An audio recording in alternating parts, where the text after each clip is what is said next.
कौशल प्रसाद कंटक पथ पर नंगे पांव के अगले पड़ाव पर हम आज पहुंच रहे हैं कांधला में श्री रामलीला मंचन परंपरा व स्वर्गीय श्री कौशल प्रसाद एडवोकेट। यह सर्वविदित तथ्य है कि श्री रामलीला उत्तरी भारत में परंपरागत रूप से मंचित किए जाने वाला श्री रामचरित पर आधारित गीति नाट्य नाटक है, जिसमें गद्य पद्य मिश्रित संवादों के माध्यम से सामान्य जन आदर्श चरित्र के जीवन संघर्ष से परिचित होते हैं, प्रेरित होते हैं और आनंदित होते हैं।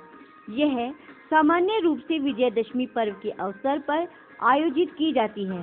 रामलीला मंचन की परंपरा के आरंभ के विषय में अनेक मत प्रचलित हैं। एक किंवदंती के अनुसार त्रेता युग में श्री राम के वन गमन की वियोग अवधि को अयोध्या वासियों ने उनकी बाल लीलाओं का अभिनय कर व्यतीत किया था। वहीं से इस परंपरा का प्रचलन हुआ। इसके अतिरिक्त लोक में यह भी प्रसिद्ध है कि इस परंपरा के आदि प्रवर्तक मेघा भगत थे, जो काशी के कतुआपुर मोहल्ले में विराजित फुटहे हनुमान के निकट के निवासी कहे जाते हैं। कहा जाता है कि एक बार स्वयं श्री राम ने स्वप्न में दर्शन देकर इन्हें लीला मंचन के लिए निर्देशित किया, जिससे समस्त भक्तजन श्री राम के आदर्श चरित्र से परिचित हो सके व साक्षात उनका दर्शन कर पाएं। इसी कारण मेघा भगत ने प्रतिवर्ष श्री राम लीला का मंचन करने की परंपरा की नींव डाली। कुछ भक्तजनों का विचार है कि अभिनय मंचन की परंपरा के प्रतिष्ठापक गोस्वामी तुलसीदास थे। उनका विश्वास है कि गोस्वामी तुलसीदास जी के प्रयासों से ही अयोध्या और काशी के तुलसी घाट पर प्रथम बार श्री राम लीला का मंचन किया गया। कस्बा कांधला में भी श्री राम लीला नाटक का मंचन गत शताब्दी से चला आ रहा है। प्रारंभ से ही कांधला के प्रतिष्ठित ब्राह्मण व वैश्य परिवार के सदस्य श्री राम लीला मंचन में अभिनय कर परम आनंद का अनुभव करते रहे। बाबूजी के तो मानो कांधला में मंचित की जाने वाली श्री राम लीला मंचन में प्राण बसते थे।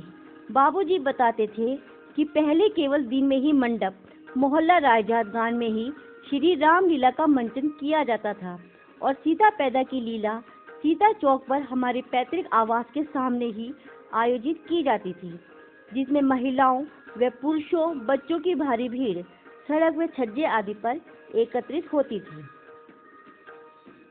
बाबूजी के पिताजी पंडित जगदीश प्रसाद जी ने अनेक बार भगवान परशुराम जी का सजीव अभिनय किया था। बुलंद आवाज में उनका अभिनय इतना प्रभावी होता था कि वहां उपस्थित महिला दर्शक श्री राम सिया के मिलन में उपस्थित इस विघ्न को देखकर भावुक होकर उन्हें परशुराम जी समझकर कोसने लगती थी। बाबूजी के ज्येष्ठ भ्राता स्वर्गीय श्री त्रिभुवन प्रसाद जी ने भी अनेक बार भगवान परशुराम जी का प्रभावी अभिनय कर प्रशंसा प्राप्त की। स्वर्गीय त्रिभुवन प्रसाद जी श्रेष्ठ गीतकार व लेखक थे। परंपरागत चली आ रही श्री राम लीला के संवादों व गीतों को उन्होंने अपनी लेखनी के माध्यम से युगानुकूल रूप प्रदान किया। पंडित राधेश्याम जी बताते हैं कि बाबू कौशल प्रसाद जी ने विवाह से पूर्व कई बार श्री राम का किरदार निभाया। बाबूजी के अनुज स्वर्गीय श्री गिरीश प्रसाद जी ने भी अनेक बार श्री राम व अन्य स्वरूपों का सुंदर अभिनय किया। श्री राम लीला मंचन को लेकर बाबूजी के हृदय में सदैव उत्साह बना रहता था। फिर चाहे कांधला में रहें अथवा बाहर। मेरठ में शिक्षा ग्रहण करने के लिए प्रवास के दौरान सन 1962 में लिखी गई डायरी से यह पूर्ण रूप से प्रमाणित होता है। 26 सितंबर 1962 को लिखी डायरी के महत्वपूर्ण बिंदु के अंतर्गत बाबूजी लिखते हैं, कांधले में रामलीला समारोह 25 से प्रारंभ। यही नहीं, हर पृष्ठ पर ऊपर किस दिन कौन सी लीला खेली जाएगी यह भी उल्लेख किया गया है। जैसा हमें बड़े बुजुर्गों द्वारा बताया गया है कि श्री राम लीला मंचन के इतिहास में सन 1973-74 में एक महत्वपूर्ण मोड़ आया, जब श्री राम लीला कमेटी के मंत्री पद पर आसीन बाबू कौशल प्रसाद जी द्वारा सोसाइटी रजिस्ट्रेशन एक्ट 1860 के अंतर्गत श्री राम लीला कमेटी रजिस्टर्ड कांधला मुजफ्फरनगर के नाम से रजिस्टर्ड कराई गई। रामलीला में और क्या क्या है, कांधला की रामलीला में बाबूजी का क्या क्या योगदान है, क्या क्या आगे रहा है उसके बारे में हम आपको आगे बताते रहेंगे। आप हमारे चैनल से जुड़े रहिए, चैनल को फॉलो कीजिए और पोस्ट को लाइक और शेयर करना ना भूलें। धन्यवाद।